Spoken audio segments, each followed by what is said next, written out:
Poder sentar, irmãos.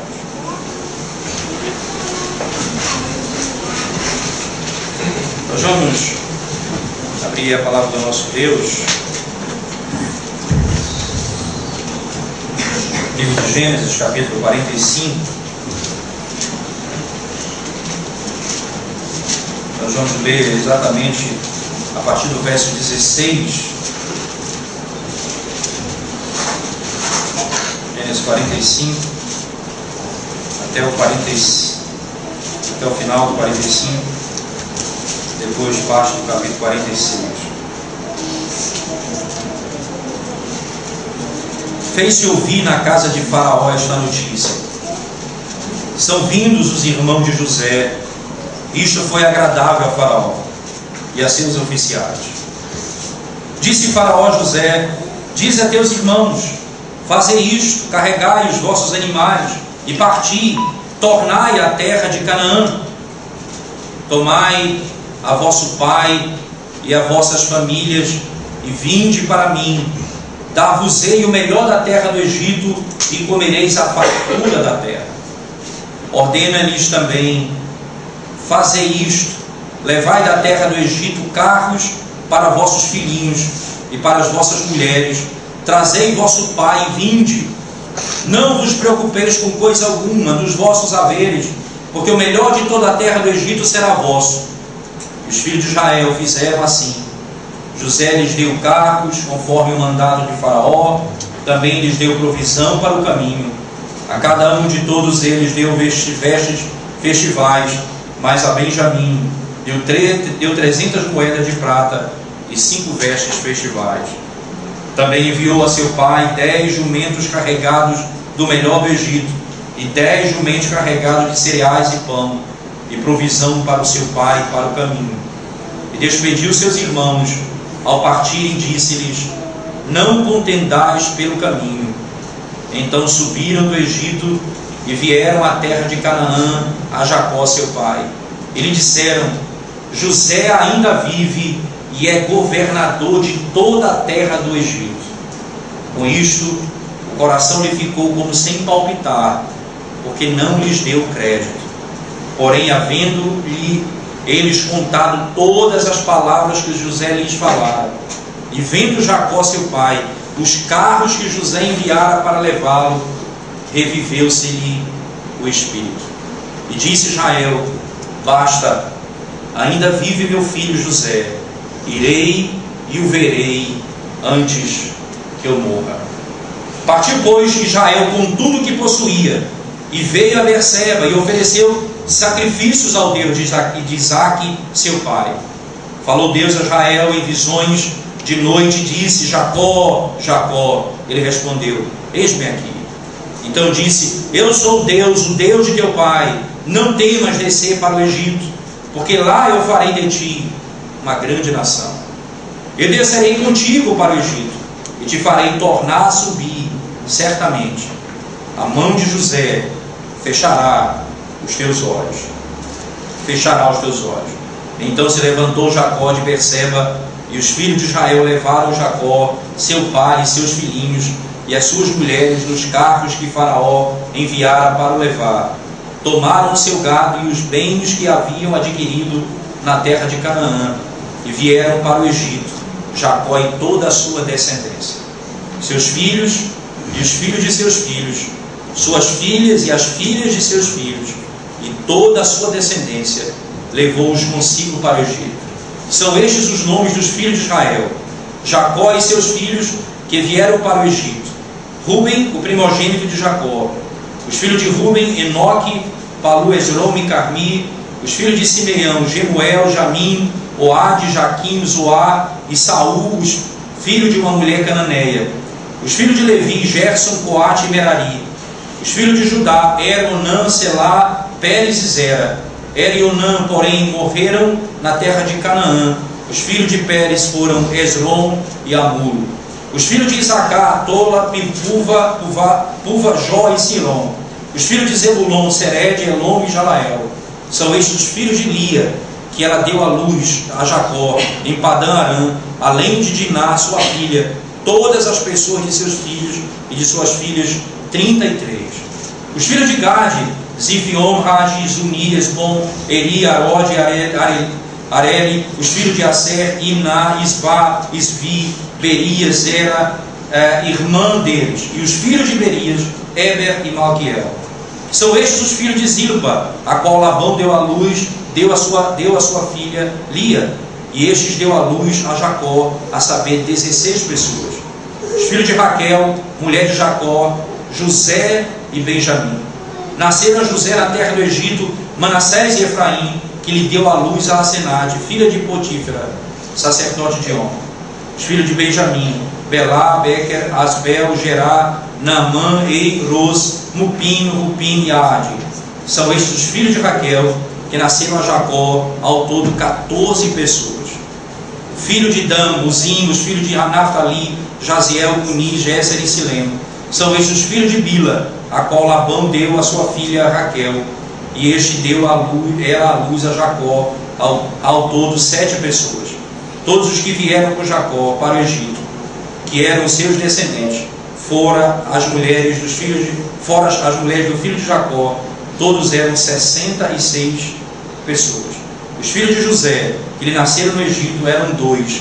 Todas as pessoas da casa de Jacó que vieram para o Egito foram 70. Oremos, irmãos. Nós te damos graças, Senhor, por tua palavra e pedimos a tua orientação na exposição da mesma. Ilumina o nosso coração para podermos ouvir a tua voz no meio da tua revelação escrita. Em nome de Jesus oramos. Amém. Uma das grandes características da vida cristã, de um crente, de um servo do Senhor, é a hospitalidade. Como receber bem as pessoas. Isso é uma característica importante de um crente. Ter prazer em receber as pessoas. Isso obviamente faz parte da cultura do Antigo Testamento, não é? Que em dado momento da história, por exemplo, o autor da carta aos Hebreus se dirige ao fato de Abraão ter recebido pessoas em casa sem saber e estava recebendo anjos.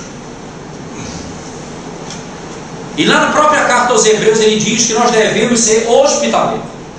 Devemos ter a prática de saber receber bem as pessoas. Tratar bem as pessoas.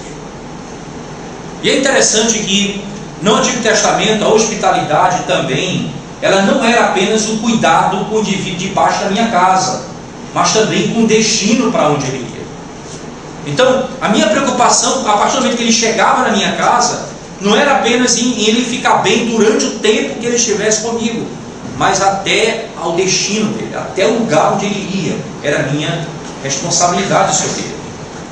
Isso é tão interessante, por exemplo, que é por isso que o texto de Jó, não é, de Ló, lá no texto de Sodoma e Gomorra, é um texto confuso, porque ele próprio entrega as filhas dele para que os hóspedes não sejam tomados pelos homens, por mais que a gente entenda o lado equivocado dele em oferecer as filhas, mas está implícito dentro desse conceito de que é responsabilidade dele, a partir do momento que eles entraram debaixo do seu teto.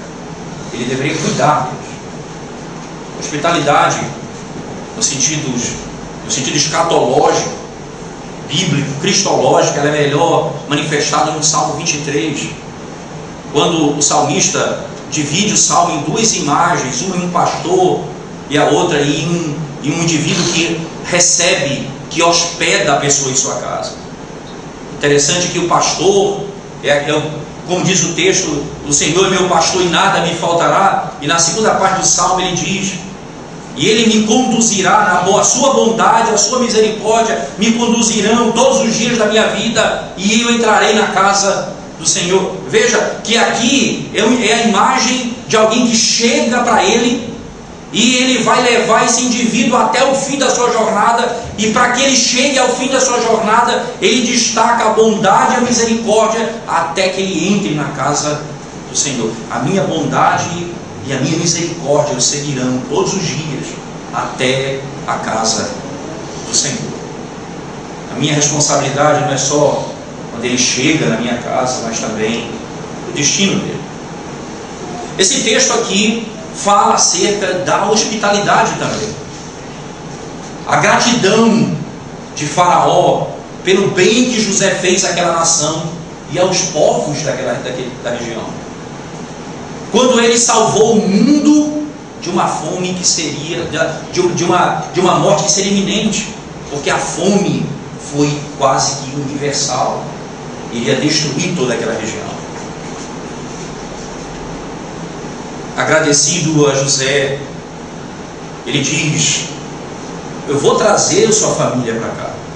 E é interessante que o texto diz, no capítulo 45, no versículo 16: fez-se ouvir na casa de Faraó esta notícia. Não nos parece que José foi até Faraó contar essa história para ele. O narrador dá a impressão de que chegou aos seus ouvidos essa história. E quando chegou aos ouvidos dele, ele não disse, ele não ficou pensando: eu vou trazer um povo diferente para cá. Em hipótese alguma. São vindos os irmãos de José. Veja o que diz o texto: e isto foi agradável a Faraó e a seus oficiais. Isto foi agradável a Faraó e a seus oficiais. Isso revela, irmãos, não é? Também dentro desse mesmo princípio, o domínio do Senhor sobre o coração dos poderosos, dos reis, em relação ao seu povo. Porque não esse Faraó, mas o Faraó seguinte, que não vai mais lembrar do que José fez ao Egito, vai se levantar contra o povo de José para tentar matar todos eles.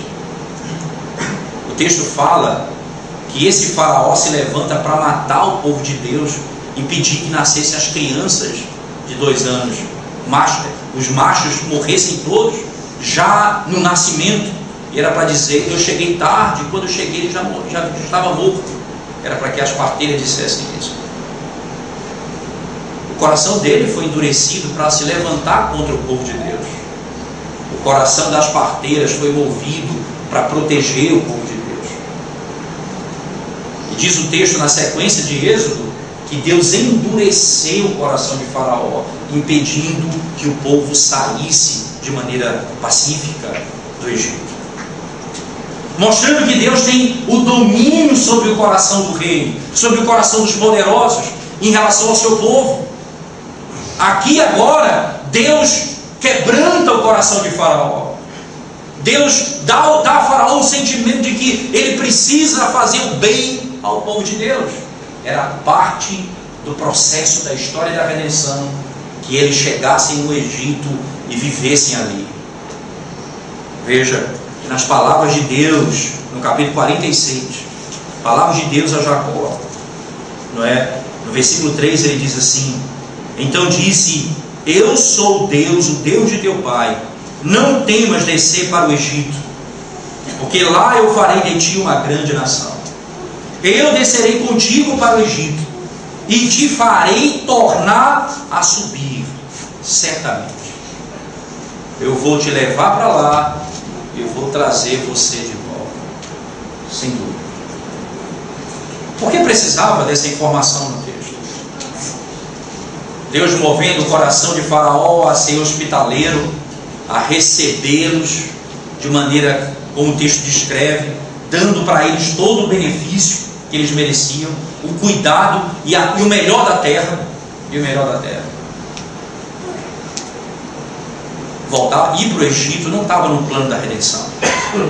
Porque Deus prometeu a Abraão que eles saíram da terra deles, iriam para a terra prometida. Voltar para o Egito, ir para o Egito, não parecia algo muito interessante na história da redenção. Por isso Deus se intervém por meio de uma visão, falando diretamente a Jacó. Porque naturalmente ele não subiria para lá, porque o caminho deles era a terra prometida, não o Egito. Mas ao mesmo tempo em que o Senhor estava quebrando o coração de Faraó para receber o povo, o Senhor estava fazendo com que o povo fosse para o Egito como parte dessa história da redenção. parte dessa história que era como se fosse uma incubadora, que estava preparando o momento e o ápice da libertação desse povo, dessa terra, para onde eles estavam indo pacificamente. Pacificamente. Nesse contexto estabelecido num texto, acontece também uma mudança de tom na narrativa. Primeiro, o Faraó, de uma maneira clara, se mostra hospitaleiro, não é? Verso 17 diz: disse Faraó a José: dize a teus irmãos, fazei isto, carregai os vossos animais e parti, tornai a terra de Canaã, tomai a vosso pai e as vossas famílias e vinde para mim. Dar-vos-ei o melhor da terra do Egito, e comereis a fartura da terra. Ordena-lhes também: fazei isto, levai da terra do Egito carros para vossos filhinhos e para vossas mulheres, trazei vosso pai e vinde. Ele prepara toda a viagem. Ou seja, eu vou mandar para vocês um carro com alimento, eu vou levar carro para que vocês cheguem lá e voltem em paz. Vocês terão toda a estrutura para poder ir e vir. Não é necessariamente uma... Não é simplesmente ou necessariamente um simples convite: venha. Eu sou responsável pela sua ida e pela sua vida. Eu vou dar para vocês o sustento na ida e sustento na volta.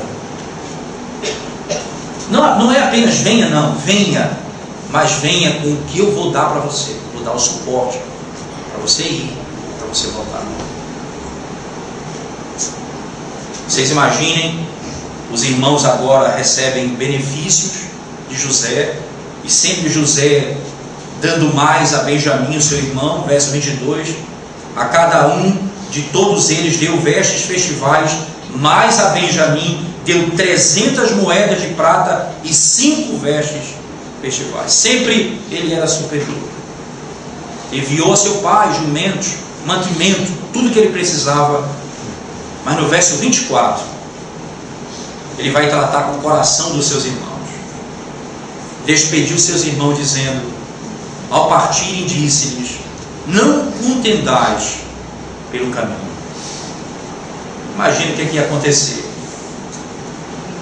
E agora, esse José que nós tentamos matar, agora é rei do Egito, está nos dando toda essa estrutura, nós voltaremos para o nosso pai. E então eu não disse para você não matar, e um começa a culpar o outro, ia virar uma confusão. Ele diz: não contendais pelo caminho. Vocês precisam entender, obviamente, o que Deus está fazendo no meio de vocês. Compreender qual é o papel dessa história, na história da redenção. E quando eles chegam diante do Pai, o texto não diz que houve contenda, apenas a informação para que eles não contendam. Quando eles chegam diante do Pai, eles dão 2 informações: José vive e governa sobre todo o Egito. José, teu filho, ainda vive e ele governa sobre todo o Egito. A segunda informação, acho que parece clara, não é? Ela é empolgante, não é? Mas a primeira é mais do que a segunda. Quem estava morto agora é dado como vivo. Não me importa o que ele está fazendo agora.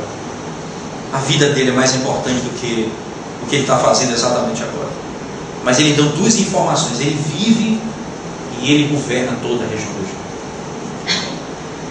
O pai não acredita, não é? Diz o texto sagrado que o pai não acredita. O pai fica sem dar crédito aos irmãos. Até porque o verso 26 diz: o coração lhe ficou como sem palpitar, porque não lhes deu crédito. Não confiou nas palavras dele. Só tinha um problema: eles chegaram lá com carruagens, com cavalo, com carro, com comida mais do que o necessário. Então alguma coisa havia acontecido. E depois do que eles haviam contado tudo o que aconteceu lá, e vendo os carros que José enviara para levá-lo, diz o texto: reviveu-se-lhe o espírito. Você imagina um filho, um sofrimento da morte de um filho que aos 17 anos some, agora com em torno dos seus 35 anos de idade, pelo menos o dobro do tempo de ausência, sem saber o paradeiro, provavelmente foi morto por um animal, pela capa que trouxeram ensanguentada.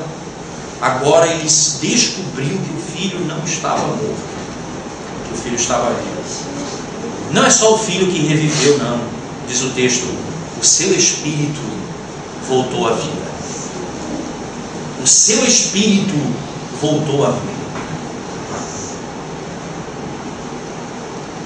A preocupação de um pai que perde um filho era uma só. Ele não se empolgou muito ele ser governador do Egito. Ele só queria saber se ele estava vivo. Veja o que diz o verso 28.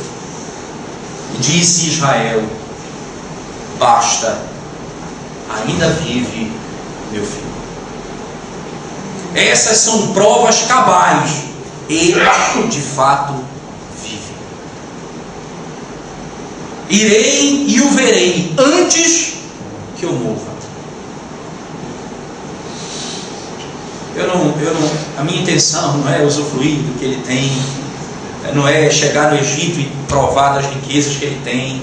Eu quero ver a sua face e morrer.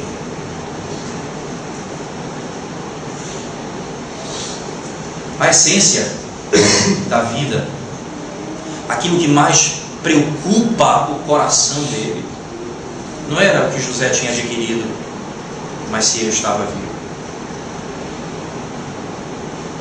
Isso é uma questão fundamental na vida de nós como pais, né?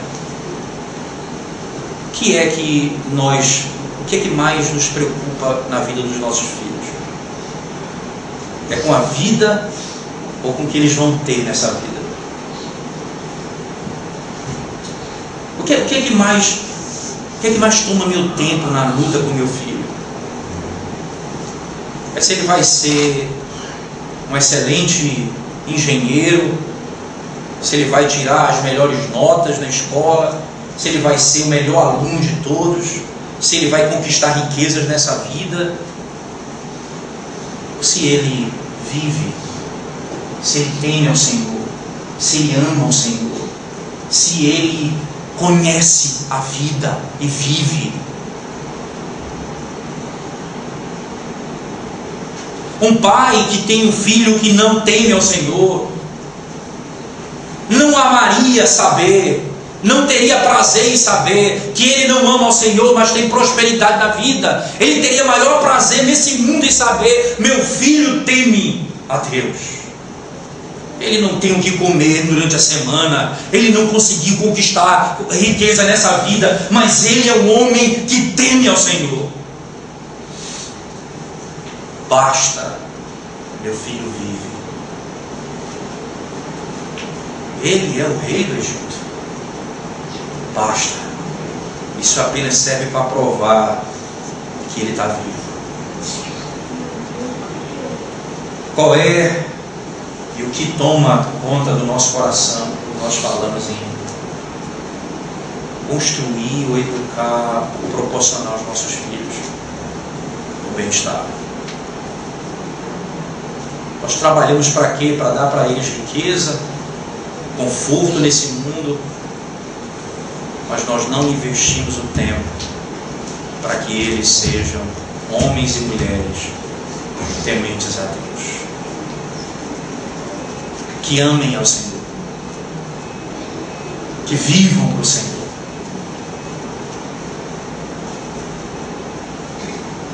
Isso tem a ver com todas as áreas da vida. Você jovem que está procurando alguém para casar, o que você busca? É a aparência ou a essência? Ou é a vida? O que está no teu coração quando você pensa em constituir uma família? O que mais atrai em você numa moça? Se ela é temente a Deus ou se ela é a menina mais bonita da escola? Qual é a perspectiva dos teus olhos? A essência, a vida é mais importante do que Ele é o dono do Egito. Meu filho está vivo. É isso que importa. A vida é mais importante do que a riqueza. Mas há uma mudança no tom do texto também, quando ele se dirige, ele faz uma mudança da primeira parte do capítulo 45, do verso 1 ao 27, depois do 28 até o capítulo 46, até o fim. Ele não chama mais Jacó de Jacó, ele chama Jacó de Israel. No capítulo 45, verso 28, e disse Israel, aí começa, 46:1, partiu, pois, Israel com tudo o que possuía. Partiu Israel com tudo o que possuía. Já não é mais Jacó, agora é Israel. Porque agora ele está, o capítulo 46 vai inserir aqui a genealogia do seu povo. Israel é uma nação. Israel não é apenas um indivíduo. Israel é uma nação. Foi isso no encontro que ele teve com o anjo lá no Val de Jabor, quando ele disse: não te chamarás mais Jacó, e sim Israel, tu és príncipe de Deus. Tu serás um povo, tu serás uma nação. E aqui a nação está sendo formada. É verdade que tecnicamente eles serão uma nação quando eles saem do Egito e entram na terra prometida, e ali eles têm limite geográfico, eles têm um rei, eles têm um templo construído posteriormente, mas aqui está implícito, ele é chamado Israel, e a genealogia é dada, toda a família dele está ali, ele representa o povo. Isso aqui, irmãos, reflete um aspecto importante dentro da história da narrativa e da redenção. É assim que a história da redenção caminha, entre essa mistura, essa relação entre indivíduo e igreja, entre indivíduo e corpo, entre o cabeça e o corpo, entre uma pessoa e o coletivo. É assim que funciona a história da redenção. A primeira vez que o nome filho foi usado para Israel, quando o Senhor disse em Êxodo: tu és meu filho, meu primogênito. Posteriormente, quando Deus faz o pacto com Davi, segundo Samuel 7, ele se dirige a Salomão, filho de Davi, dizendo: ele será por mim filho, e eu serei para ele Deus. Posteriormente, no Salmo de número 2, tu és meu filho, eu hoje te gerei. Uma referência imediata, sem dúvida nenhuma, a uma pessoa. Mas o filho, ele é o povo de Israel, e o filho é uma pessoa. É por isso que Jesus Cristo no Novo Testamento é conhecido como o verdadeiro Israel. O verdadeiro Israel. Isso parece claro quando você analisa, por exemplo, a narrativa da tentação de Cristo, tanto no Evangelho de Mateus, no capítulo 4, quanto no Evangelho de Lucas, capítulo 4. O que antecede Mateus, capítulo 4, é a narrativa do batismo de Cristo no deserto. Ali exatamente ele está no lugar de Israel que falhou no cumprimento da lei de Deus. E no capítulo 4 Mateus vai dizer: Jesus Cristo, diferentemente de Israel, venceu a tentação no deserto. Já Lucas, ele conta a narrativa do capítulo 4, antecedendo essa narrativa, ele conta a história, a narrativa, ele narra a genealogia de Cristo, colocando-a de cabeça para baixo, começando por Cristo e terminando com Adão.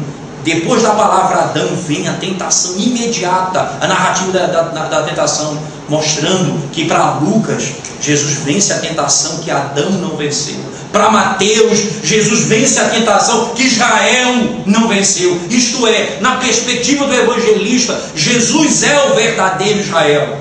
E Jesus também é o segundo Adão. Ele vence aquilo que eles não poderiam vencer. Na narrativa bíblica, há esse corpo, essa relação corporativa. Israel é Cristo. Dessa forma, Jacó é Israel, Israel é uma nação. Esse indivíduo é um povo, esse povo é um indivíduo. A subida dele para o Egito representa a libertação da morte. Até porque, como Abraão, no capítulo 22, que viu o seu filho figuradamente voltar da morte, Jacó viu seu filho figuradamente também voltar da morte. Meu filho vive. Ele estava morto, mas ele vive. E ele vai para o Egito, debaixo da promessa de Deus. Ele sobe para o Egito, para uma terra que não era a terra que eles iriam, mas assim é a história do povo de Deus. É um povo que sai de um lugar para outro, de acordo com a vontade de Deus, sem saber o que lhes aguarda. Mas o Senhor lhe garante uma coisa: você vai e você vai voltar. Ora, Jacó morreu lá no Egito, voltou para ser sepultado em Canaã. Como é que ele voltou? Ele voltou como povo, ele voltou como nação, ele voltou como aquele que ele representava. Eles são libertos de lá como ele, como sendo um indivíduo que volta como uma nação do Egito.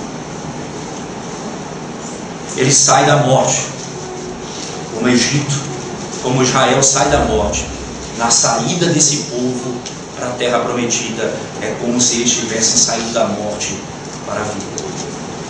E é por isso que no capítulo 46, não é? Fica claro que ele usa uma técnica diferente aqui para descrever a genealogia. Ele vai do maior para o menor. Começa com 30, 16, 17, depois 7. Vai diminuindo o número de pessoas na genealogia. É como que afunilando ao número da perfeição, chegando exatamente a esse número, versículo 25. São estes os filhos de Bila, a qual Labão deu a sua filha Raquel. E estes deu ela à luz Jacó, ao todo 7 pessoas. No versículo 27, o total foram 70 pessoas. Coisa impressionante. 70 pessoas que foram para lá, saíram milhares e milhares de pessoas do Egito. Foram 70 para lá. Subiram para o Egito. Chegaram no Egito. Jacó chegou no Egito. Sinônimo de dizer, chegaram 70 pessoas no Egito. Porque a mesma coisa vai ser dito no capítulo 46, verso 4: eu descerei contigo para o Egito e te farei tornar a subir. Veja que o verbo aqui está falando o contrário, né? Eu descerei e voltarei a subir. Quer dizer, você vai para lá e você vai voltar. É descer e subir, não é? Você vai descer e depois você vai subir. Você vai voltar para a terra. Até porque, lembre-se, no mapa, não é? A Palestina está, Canaã está aqui em cima, essa região, e o Egito está aqui embaixo. Eles vão descer para o Egito, depois vão subir de novo. Ele tá, só que Jacó morreu lá. Então o próprio Deus está dizendo que ele ia subir, porque ele representava de fato o povo. E o narrador muda agora de Jacó para Israel, exatamente para revelar 70 que ele subiram para o Egito, desceram para o Egito, e eles vão voltar para a terra prometida. Eles vão voltar para a terra prometida. Isso, irmãos, então nos faz pensar, não é, que esse Deus que move o coração de Faraó para que de maneira clara seja hospitaleiro, receba esse povo, dê a esse povo o melhor da terra, esse povo enriquece nesse lugar. O reencontro, não é? O texto, é importante isso, o texto ele como que fecha um ciclo. Veja, no capítulo 37, eles se separam, José some, ninguém sabe, e agora esse que sumiu, reorganiza, reestrutura, traz essa família de volta, reunifica, e aqui é o encerramento de um período. Agora toda a família está de novo reunida, em nome daquele que foi traído, vendido e dado como morto. Esse é aquele que vai trazer os seus irmãos de volta.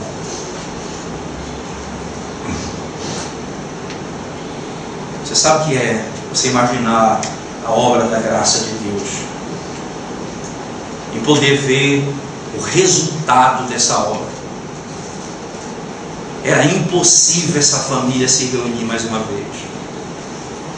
Agora, de modo extraordinário, estão lá todos eles, a família reunida, como se fosse um só povo chamado Israel. Uma única nação, Israel. Conquistada por um só homem, José, representado pelo pai, Jacó, a quem Deus chama de Israel. A quem Deus chama de Israel.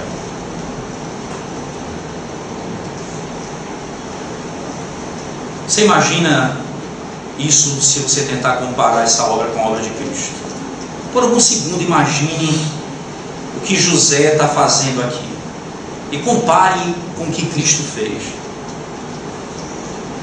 Traído,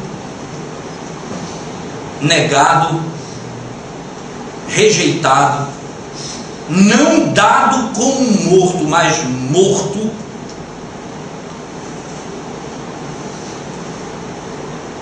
E o Evangelho diz, quando ele foi levantado na cruz, o Evangelho de João, ele atraiu para si o seu povo, de todos os lugares do mundo.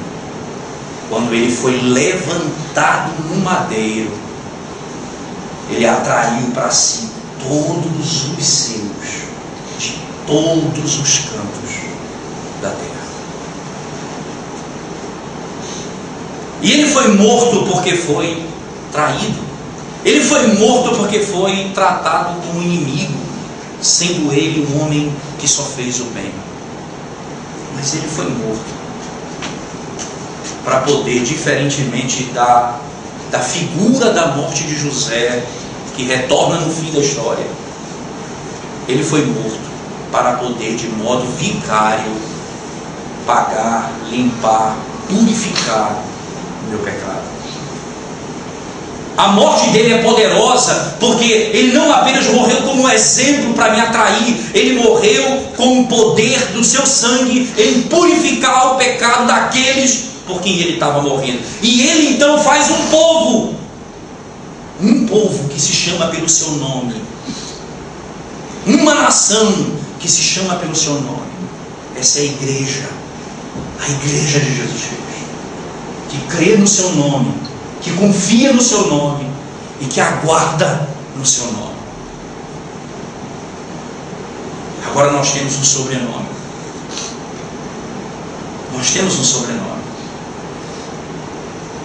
Agora não é apenas Paulo, é Paulo de Jesus, eu posso chamar assim. Não é apenas Susana, agora é Susana de Jesus, eu posso chamar assim. Agora nós temos uma identificação. É um povo com cabeça. É um povo com um indivíduo que conquistou esse povo para si de maneira poderosa por meio do seu sacrifício. Diferentemente de qualquer um. Ele pagou o preço para que isso pudesse acontecer.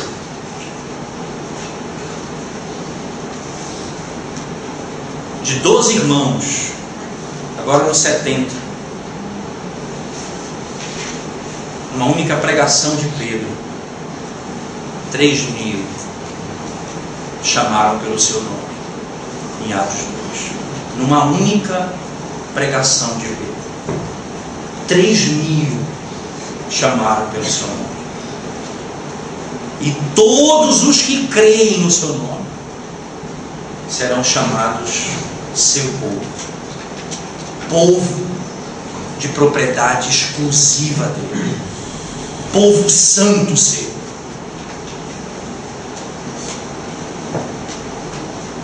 Que na caminhada vão passar por vários tipos de governo, que Deus vai endurecer o coração de uns, vai amolecer o coração de outros, que Ele vai nos fazer passar por momentos difíceis na história, que Ele vai nos fazer passar por momentos mais tranquilos na história. Ele vai guiando o seu povo, mas de maneira inequívoca, assim como Ele disse a Jacó, a Israel: você vai voltar. Ele nos garante: nós chegaremos até a cidade santa, porque Ele é quem guia o seu povo, porque Ele hospeda o seu povo, e Ele se preocupa com o destino do seu povo, e Ele destacou a bondade e a misericórdia até que nós chegássemos à casa do Senhor. Nós vamos chegar lá. Diante dele subir, Ele disse: vocês vão voltar. Vocês vão voltar. Porque quem guia a história, quem conduz a história,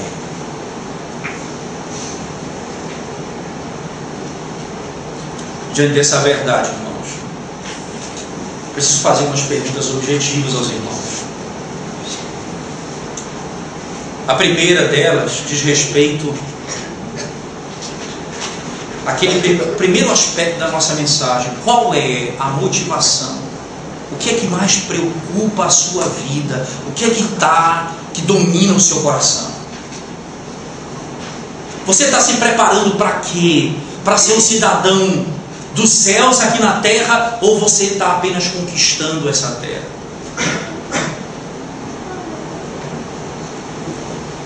Ontem na palestra que eu vi lá em Teresina, o pastor Alfredo, ele contou uma história que foi extraordinária. Ele contou a história de um indivíduo que ia um elevador, por sinal, um prédio muito alto, né? Porque a conversa foi muito longa. Imagina que tinha uns 30 andares. Se fosse 3 andares, não dava, aquela conversa não terminaria ali. Então foi o seguinte: entrou um jovem e um homem crente no elevador, e entrou um jovem eufórico, e ele disse: o que foi, rapaz, que você está tão alegre? Ele disse: descobri que eu passei no vestibular. Aí ele disse: então você estava trabalhando a vida toda com a esperança de passar no vestibular? Ele disse: exatamente. E depois que você entrar na faculdade, qual é a tua esperança? Aí ele disse: a minha esperança é terminar a faculdade e concluir meu curso. Sim, e depois que você concluir, qual é a tua esperança? Aí ele disse: a minha esperança, depois que eu concluir a faculdade, é conseguir um bom emprego. E depois que você conseguir um bom emprego, qual é a tua esperança? Já estava no 6º andar. Aí ele disse assim: a minha esperança é casar e constituir uma família. Sim, e depois que você casar e constituir uma família, você quer, qual é a tua esperança? Ele disse: eu quero me preparar para a velhice, para poder terminar a vida em paz, não é? Sim, depois da tua velhice, qual é a tua esperança? Você vai morrer. Ele disse: e agora, depois da morte, qual é a tua esperança? Ele disse: eu não tenho esperança sobre isso. Ele disse: porque a tua esperança está na terra. Quando acabar a tua história aqui, tu não tem nada para a eternidade. E ele pregou o evangelho para esse indivíduo. Diz ele, quando ele chegou no último andar, ele se rendeu a Cristo. Coisa impressionante. Qual é exatamente a tua esperança? Qual é o foco que você tem? O que você anseia para essa vida? Jacó não encheu os olhos: meu filho é o rei do Egito. Meu filho vive, basta. Qual é a tua esperança? Qual o teu foco? Eu não estou querendo produzir pessoas que tentem, que têm uma visão medíocre, que não querem crescer, estudar. Por favor, não pensem nisso. Pelo contrário, façam tudo e sejam os melhores para a glória de Deus, mas que o objetivo da sua vida e o foco da tua alma seja exclusivamente a glória de Deus. De que adianta você ter o mundo todo e perder a sua alma? Agora deixa eu me dirigir a você também como irmão que na igreja, né, sempre recebemos pessoas em casa. Como é que nós recebemos os nossos visitantes, né? Lá vem aquele cara de novo, que bicho chato. Eu não gosto quando ele chega na minha casa. Esse cara é... Não, tem gente que não sabe ficar na casa dos outros. Aí tem mais cheio de argumento, né? Tem gente que não sabe ficar na casa do povo. Não é assim, eu gosto de receber, mas esse indivíduo eu não gosto. Irmãos, se o Senhor não fosse hospitaleiro, teologicamente, escatologicamente falando, Ele não receberia nenhum de nós na sua casa. Eu tenho que aprender a receber as pessoas na minha casa, tratar bem quem chega na minha casa. Só tem uma exceção na Bíblia que eu não devo tratar bem quem chega na minha casa. Quando ele chega trazendo nos lábios uma mensagem contra o meu Cristo. João disse: não receba na sua casa. É a única vez que eu não sou obrigado a te receber bem na minha casa. No sentido, não é maltratar, mas dizer: na minha casa você não vai entrar com essa palavra contra o meu Cristo. Não, não na minha casa. Não na minha casa. De maneira direta também, eu preciso perguntar a você, olhando para a Escritura Sagrada e pensando naquilo que está revelado aqui na história de Jacó,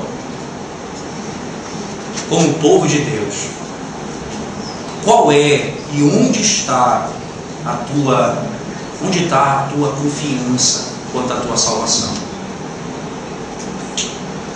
Em que se fundamenta a tua confiança, a tua esperança quanto à tua salvação? Veja que a narrativa bíblica ela conta a história de Deus guiando o seu povo por todos esses caminhos até o fim da jornada. Qual é a segurança que eu tenho em saber que eu vou chegar até o fim? Qual é a grande expectativa da minha alma em confiar na verdade que aquele que me tirou das trevas vai me conduzir até o fim? Qual é a minha confiança? É porque a minha confiança descansa naquele que fez e realizou tudo por mim, que morreu por mim, obedeceu por mim, ressuscitou por mim, adentrou os céus por mim. Todo o caminho que Cristo percorreu, eu estou com Ele.